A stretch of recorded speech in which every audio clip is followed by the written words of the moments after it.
Gli agenti della polizia locale di Chioggia questa mattina hanno comminato una sanzione a un individuo di oltre 50 anni, Chioggiotto, sorpreso mentre passeggiava in Corso del Popolo verso Vigo senza la mascherina d'ordinanza. Alle indicazioni degli agenti, l'uomo avrebbe risposto che non si sentiva obbligato a portarla, sfidando a dimostrare il contrario. Pronto è arrivato il verbale, sulla scorta delle regole nazionali e regionali, e la conseguente contravvenzione per 400 euro, ridotta a 280 se il pagamento avviene entro 40 giorni. Frattanto sono stati diffusi i dati della Questura di Venezia relativi alle attività di controllo del territorio metropolitano durante l'emergenza. Dal 10 marzo al 28 aprile sono state 96.000 le persone verificate, con 3.312 sanzioni e 49 denunce per falsa attestazione. 19 le persone denunciate in provincia per aver violato l'obbligo di permanenza nella propria abitazione, mentre sono stati 126.000 i negozi oggetto di controllo per qualche decina di sanzioni.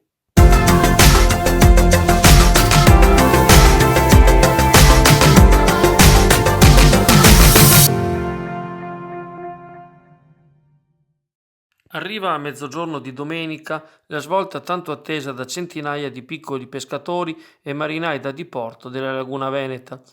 Il presidente della giunta regionale Luca Zaia ha infatti emanato l'ennesima ordinanza che allarga ancora i margini di ciò che è possibile in questa fase dell'emergenza da coronavirus. A partire dalla prossima mezzanotte di lunedì 4 maggio, infatti, l'articolo 18 del provvedimento recita che è consentita la navigazione, fatte salve disposizioni restrittive dell'autorità competente sul demanio marittimo. Nel corso della conferenza stampa quotidiana, Zai ha fatto riferimento a qualsiasi navigazione, sia di pesca che da diporto. Ma attenzione, e richiamo a eventuali disposizioni restrittive dell'autorità competente sul demanio marittimo, rinvia la palla alle capitanerie di porto, che a buon diritto possono essere nelle condizioni di prolungare lo stop alla nautica. Le autorità marittime, contattate dal network Azzurra, attendono un'eventuale interpretazione autentica da parte della Regione per includere o meno il diporto nell'ordinanza, anche allo scopo di evitare provvedimenti difformi da Chioggia a Venezia, da Jesolo a Caorle. Fino a mezzanotte di oggi, quindi, per tutta la domenica, continua a valere il blocco in entrata e in uscita dai porti e dalle darsene, dimostratosi efficace. In pochissimi hanno osato sfidare la norma, venendo chiaramente multati dalla Guardia Costiera. Senza un chiarimento in sede regionale, afferma la Capitaneria, domani ci troveremo a dover multare i diportisti che prendessero la via del mare o della laguna. Nel mentre viene valutata l'ipotesi di consentire l'uscita a un numero limitato di imbarcazioni. Ma non è la sola disposizione innovativa del documento, enunciata dal presidente Zaia durante il briefing e circolante in forma di bozza. Sarà possibile tenere aperte le biblioteche per il solo prestito librario, mentre anche un consulto con Palazzo Chigi ha consentito di superare l'obbligo del termoscanner per chi dovesse partecipare a funerali in chiesa. Vince dunque la linea del vescovo di Chioggia Tessarollo, che si era opposto alla disposizione. Da domani i funerali per massimo 15 astanti potranno avvenire in chiesa senza una previa misurazione della temperatura. Non saranno soggetti all'obbligo di mascherine e guanti i bambini al di sotto di 6 anni e le persone con forme di disabilità. Novità anche per gli spostamenti. All'interno di un veicolo privato è consentito ospitare passeggeri non conviventi, come ad esempio i colleghi, ma ovviamente con i dispositivi di sicurezza e mantenendo la massima distanza possibile. L'ordinanza domenicale di Zaia riapre anche i distributori automatici di cibo e bevande, al netto di eventuali ordinanze comunali tuttora in vigore, come ad esempio a Chioggia. Infine lo sport. Un'attività motoria intensa come la corsa non prevede obbligo di mascherina durante la pratica, ma subito al termine. Viene consentito lo sport individuale o con i conviventi. È possibile spostarsi usando mezzi pubblici e privati verso il luogo della pratica all'interno della regione. L'attività agonistica per sportivi professionisti è possibile a porte chiuse anche all'interno degli impianti.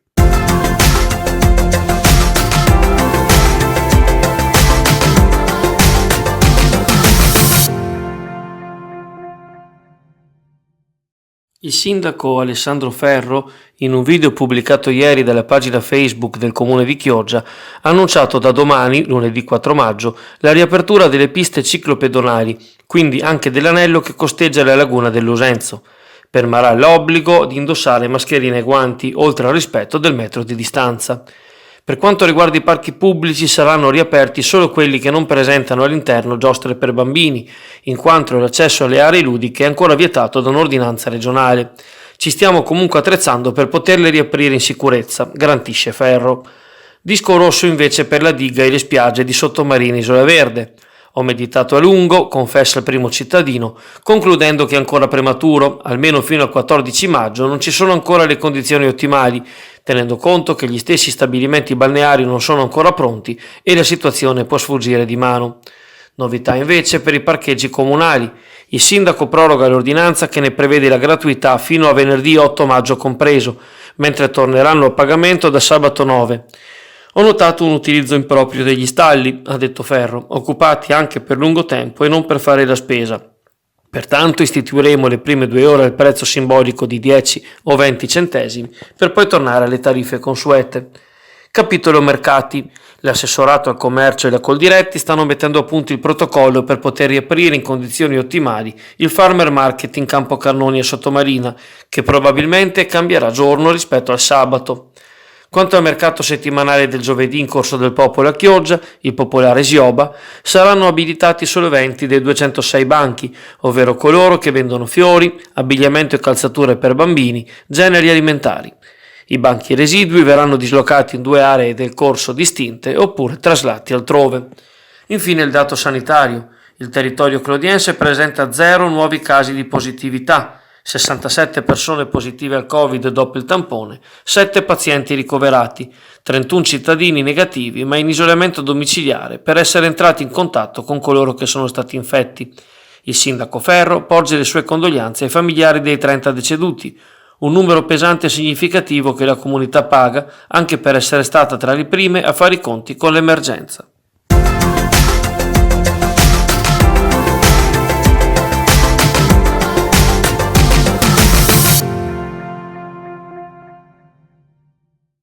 Circa 50 kitesurfer, compresa un'associazione sportiva del Garda e una di Chioggia, hanno sottoscritto una petizione indirizzata al presidente della giunta regionale, Luca Zaia, e tesa ad autorizzare in tutte le spiagge veneti e le aree lacustri la pratica del kitesurf, ovviamente con le prescrizioni in vigore per gli altri sport individuali, mascherina, distanziamento, guanti, fino al decollo.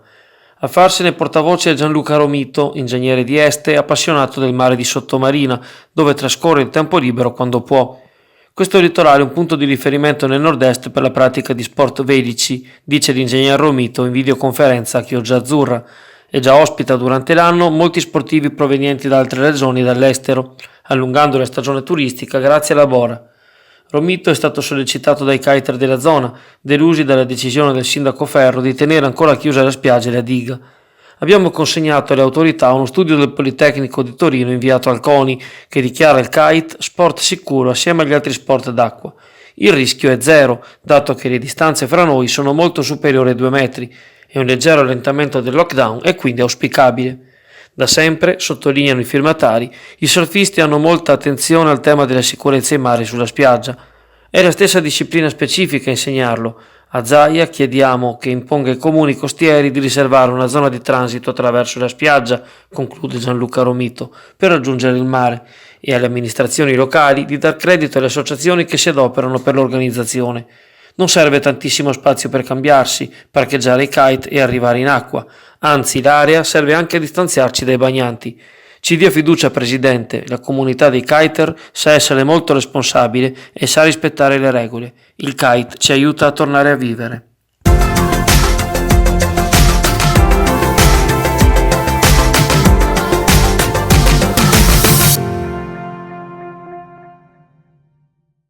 Oggi, domenica 3 maggio, avrebbe dovuto concludersi il calendario regolare per il campionato di calcio di Serie D.